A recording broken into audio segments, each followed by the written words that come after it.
नमस्कार। स्वागत है आपका एक्सरसाइज एक्सप्लेन्ड पे। इस वीडियो में हम करेंगे सवाल नंबर 9 और सवाल number 10। Exercise 5A upthrust in fluids Archimedes principal and flotation, ICSE 9th physics. जो पिछले सवाल हैं इस एक्सरसाइज के, उनको मैंने पिछले वीडियोस पे सॉल्व करा है। उनका लिंक मैं आपको डिस्क्रिप्शन पे दे दूँगा, उन्हें ज़रूर देखिएगा। और अगर वीडियो पसंद आए तो चैनल को शेयर और वीडियो को लाइक ज़रूर कर दीजिएगा। सब्सक्राइब करना मत भूलिएगा चैनल को। शुरू करते हैं 9th क्वेश्चन के साथ। A block of would is floating on water with its dimensions. तो यहाँ पर एक लकड़ी का टुकड़ा है जो पानी में तैर रहा है। इसकी डायमेंशंस दी गई है 50 centimetre into 50 centimetre into 50 centimetre. याद रखिएगा ये पानी में तैर रहा है। तो पानी इसलिए दिया गया है क्योंकि हमें पानी की डेंसिटी की ज़रूरत पड़ेगी आगे। Calculate the buoyant force. तो हमें बोयांट फोर्स निकालनी है। बोयांट फोर्स का मतलब अपथ्रस्ट ही होता है, acting on the block. Acceleration due to gravity की जो वैल्यू है यह हमें लेनी है 9.8 न्यूटन पर केजी की। अब आप अगर देख रहे हैं बाकी हर जगह पे हमने मीटर पर सेकेंड स्क्वायर लिखा है एक्सेलरेशन ड्यू टू ग्रेविटी को, लेकिन यहाँ पर जो दी गई है, यहाँ पर दी गई है न्यूटन पर केजी की। तो इस चीज़ को समझने के लिए हम यहाँ पर एक लाइन बना लेते हैं। यहाँ पर मैं लिख दूंगा G is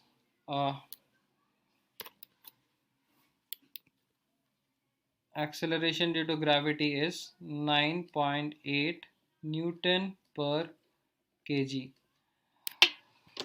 तो अब देखिए न्यूटन पर केजी को हम लिख सकते हैं न्यूटन डिवाइडेड बाय केजी। अब न्यूटन किस चीज़ का ऐसा यूनिट है? न्यूटन है अपना फोर्स का ऐसा यूनिट। तो इसको हम लिख सकते हैं न्यूटन को केजी मीटर पर सेकेंड स्क्वायर डिवाइडेड बाय, क्योंकि फोर्स का जो फॉर्मूला होता है वो होता है मास इनटू एक्सेलरेशन। मास का ऐसा यूनिट है केजी और एक्सेलरेशन का ऐसा यूनिट है मीटर पर सेकेंड स्क्वायर। और डिवाइडेड बाय हमारे पास डिनोमिनेटर में पहले से ही केजी है। केजी कैंसिल हो गया तो हमें क्या मिल गई? जी की जो वैल्यू है ये 9.8 मीटर पर सेकेंड स्क्वायर की ही है।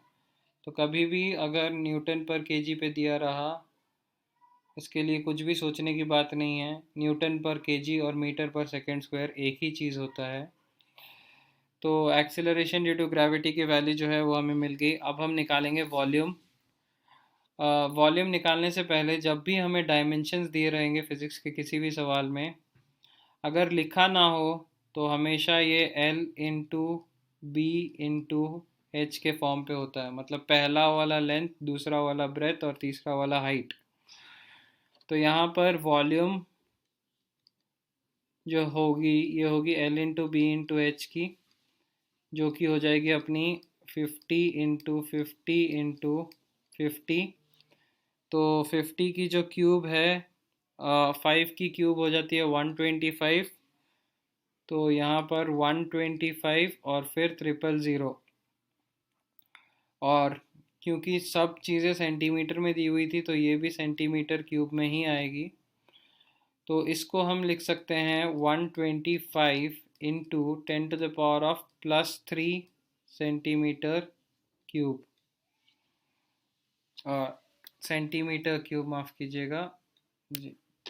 तो यहाँ पर सेंटीमीटर क्यूब को जब हम मीटर क्यूब में कन्वर्ट करते हैं तो हमें 10⁻⁻6 से मल्टीप्लाई करना होता है, इंटू 10⁻³ इंटू 10⁻⁻6। -6 + 3 हमें मिलता है 10⁻⁻3। तो हमें यहाँ पर मिल जाता है 125 इंटू 10⁻⁻3 और ये आ जाएगी अपनी मीटर क्यूब पे। तो वॉल्यूम जो है ये अपनी बन गई 125 इंटू 10⁻⁻3 मीटर क्यूब। अब हमको अपथ्रस्ट निकालनी है तो हम अपथ्रस्ट का फॉर्मूला इस्तेमाल करेंगे। Upthrust is equal to V into rho into g.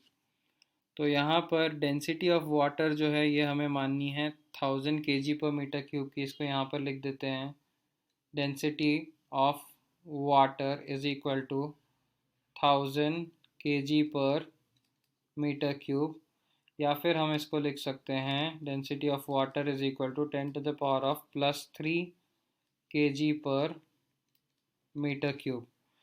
तो यहाँ पर हम लिखेंगे वॉल्यूम जो है, ये वॉल्यूम है अपनी 125 इंटू 10⁻³ इंटू डेंसिटी है 10⁻+3 की, into acceleration due to gravity हमें लेनी है 9.8 की। ध्यान दीजिएगा, ये इकलौता सवाल है इस पूरे एक्सरसाइज में जिसमें हमको एक्सेलरेशन ड्यू टू ग्रेविटी की वैल्यू 9.8 लेनी होती है। बाकी सारे सवालों में हमने एक्सेलरेशन ड्यू टू ग्रेविटी की वैल्यू 10 ली है, तो गलती से भी यहाँ पर 10 मत बिठा दीजिएगा। अब देखिए 10⁻³ 10⁻+3 कैंसिल हो जाएगा, तो हमें मिलेगी 125 इंटू 9.8।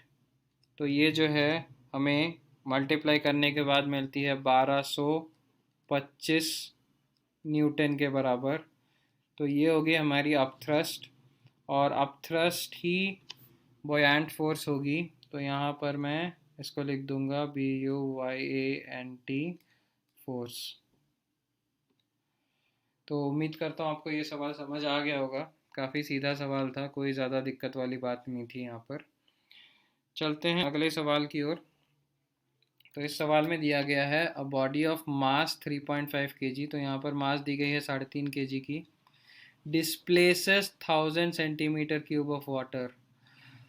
अब एक चीज़ याद रखिए, अगर सोचिए आपके पास एक आलू है, उस आलू को अगर आप एक भरे हुए ग्लास के अंदर घुसा रहे हैं, तो जैसे ही आपने उसको ग्लास के अंदर डाल दिया आलू को, तो जितना पानी आपका बाहर आया, वो पानी जो होगा वो पानी आलू के वॉल्यूम के बराबर होगा। तो जैसे ही displaces 1000 centimetre cube of water दी जाएगी, यहाँ पर जो मैंने करनी है, यहाँ पर मैंने 1000 को अलग मार्क करना है और यहाँ पर वाटर को भी अलग मार्क करना है। तो यहाँ पर हम लिख सकते हैं जो वॉल्यूम है ये है 1000 सेंटीमीटर क्यूब की। वाटर को मैंने इसलिए मार्क किया है क्योंकि हमें डेंसिटी ऑफ वाटर की ज़रूरत पड़ेगी आगे। तो 1000 सेंटीमीटर क्यूब को हम 10⁻+3 सेंटीमीटर क्यूब लिख सकते हैं। तो 10⁻+3 सेंटीमीटर क्यूब। अब देखिए इसको सेंटीमीटर क्यूब को जब हमने मीटर क्यूब में कन्वर्ट करना है, तो इसके लिए हमने यहाँ पर क्या करना है, हमने इसको 10⁻⁻6 से मल्टीप्लाई कर देना है। तो 10⁻+3 इंटू 10⁻⁻6 मीटर क्यूब। ये चीज़ मैंने पहले वीडियो पे बहुत अच्छे से समझाया है, जो कि एक्सरसाइज 5A का क्वेश्चन नंबर 1 और क्वेश्चन नंबर 2 वाला वीडियो है, उसे देखिएगा ज़रूर। तो +3 -6 जो है ये हो जाएगा अपना -3, तो 10⁻⁻3 मीटर क्यूब, ये हो गई हमारी वॉल्यूम। अब हमें निकालनी है वॉल्यूम ऑफ द बॉडी, तो ये हमने यहाँ पर निकाल दी, हमने इसको मीटर क्यूब में निकाल दी, या फिर आप इसको 1000 सेंटीमीटर क्यूब ही रख सकते हैं। जैसा कि आप देख सकते हैं कि यहाँ पर 1000 सेंटीमीटर क्यूब दी गई है। तो इसके बाद जो हमें करनी है वो हमें निकालनी है अपथ्रस्ट ऑन द बॉडी। तो अपथ्रस्ट के लिए हम फार्मूला इस्तेमाल करेंगे V rho G का। तो यहाँ पर upthrust is equal to V into rho into G। तो V जो है ये हो जाएगी हमारी 10⁻⁻3 की, इंटू डेंसिटी ऑफ वाटर, मैं यहाँ पर फिर से लिख दूंगा, पिछले सवाल पे लिखा था 10⁻+3 kg पर मीटर क्यूब। तो इंटू 10⁻+3, और यहाँ पर फिर से अपने को जो एक्सीलरेशन ड्यू टू ग्रेविटी की वैल्यू है वो हमें 10 माननी है।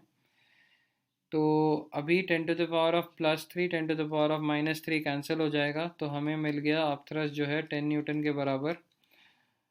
तो इसको आप 10 न्यूटन में ज़रूर छोड़ सकते हैं, लेकिन जो अपना जो आंसर दिया हुआ है टेक्स्ट बुक में वो KGF में है, तो KGF में कन्वर्ट करने के लिए हमने क्या करना है, 10 को 10 से डिवाइड कर देना है। न्यूटन को केजीएफ में कन्वर्ट करने के लिए हमें 10 से डिवाइड करना पड़ता है, तो हमें मिल जाता है 1 kgf। तो 1 kgf होगी हमारी अपथ्रस्ट। अब जब हमें अपथ्रस्ट यहाँ पर मिल चुका है, अब अगला चीज़ हमें निकालना है apparent weight of body in water. तो apparent weight of body in water के लिए हमें weight of the body in air की ज़रूरत है। तो हमें weight of the body in air निकालेंगे, जो कि WA है। ये हो जाएगी हमारी m/g। m की वैल्यू सवाल में दी गई है, ऊपर आप देख सकते हैं 3.5 kg के बराबर। तो यहाँ पर मैंने इसको 3.5 इंटू 10 लिख देना है। तो ये होगी हमारी 35 न्यूटन्स के बराबर। तो वेट इन एयर होगी 35 न्यूटन्स। अब हम अपेरेंट वेट के लिए अपेरेंट वेट के लिए जो फार्मूला इस्तेमाल करेंगे वो होगा weight of the body in air minus upthrust. तो weight of the body in air जो है ये हमें मिल चुकी है 35 न्यूटन की, और अपथ्रस्ट जो है ये भी हमें ऊपर मिल चुकी है 10 न्यूटन की। तो हमें ये मिल जाएगा 25 न्यूटन। तो अपेरेंट वेट जो है ये हमें मिल गई 25 न्यूटन की। आप इसको 25 न्यूटन पे ज़रूर छोड़ सकते हैं, लेकिन टेक्स्ट बुक आंसर केजीएफ में दिया हुआ है। तो फिर से हम इसको 10 से डिवाइड करेंगे, तो 25/10। तो ये हमें मिलेगा 2.5, और यहाँ पर आ जाएगा अपना केजीएफ। तो 2.5 केजीएफ हो जाएगा अपना अपेरेंट वेट। उम्मीद करता हूँ आपको ये वीडियो पसंद आया होगा। अपने दोस्तों के साथ शेयर ज़रूर कीजिएगा, और वीडियो को लाइक करना मत भूलिएगा। मिलते हैं अगले वीडियो पे, जिसमें मैं सॉल्व करने वाला हूँ एक्सरसाइज 5B के सारे सवाल। तो तब तक के लिए धन्यवाद।